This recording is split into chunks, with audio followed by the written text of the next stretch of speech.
Bill Webster, and I never had the opportunity to fly a mission.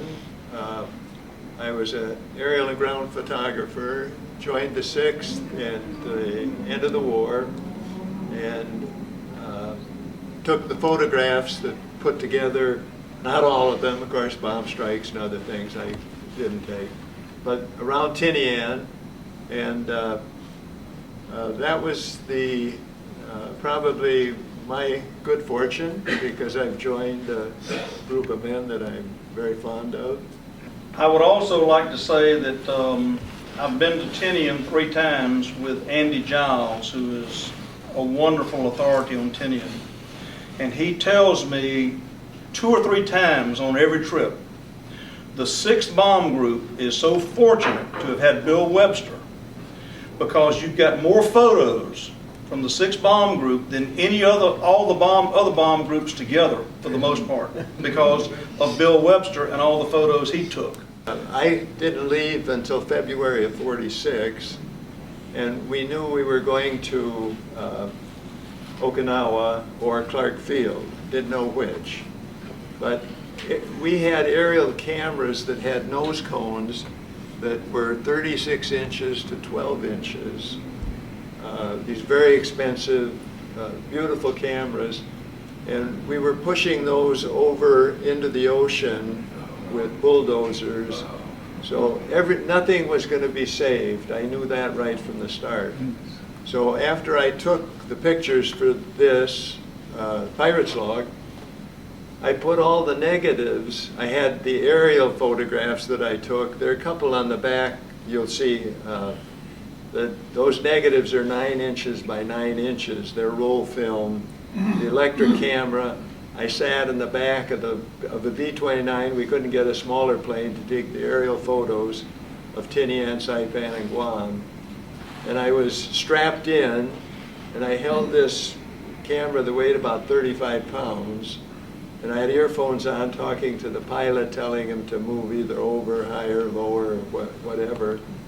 And so I had all those negatives, and I had all the negatives of the photographs. This was the first photograph I took, and it happened to be the one that's the cover of the Pirate's Log.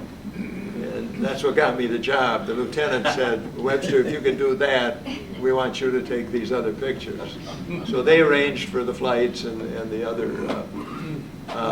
But what I did was we used I kept the negatives in a box, and coming home, they told us, first of all, don't bring anything that would be government equipment, because you won't get it through customs when we get back to the United States, and probably on board ship they'll check too.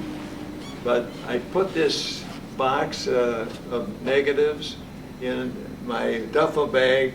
I took it home. When we got coming through under the Golden Gate Bridge, they announced again, anybody caught with any government equipment will pay the price. And fellas were running up on deck, throwing 45s over and knives, and everything was going over the side. I kept them. When we came into landing, they said, okay, go over here, do this, do that. Nobody checked anything. 4 days later, I was in Toma, Wisconsin, being discharged.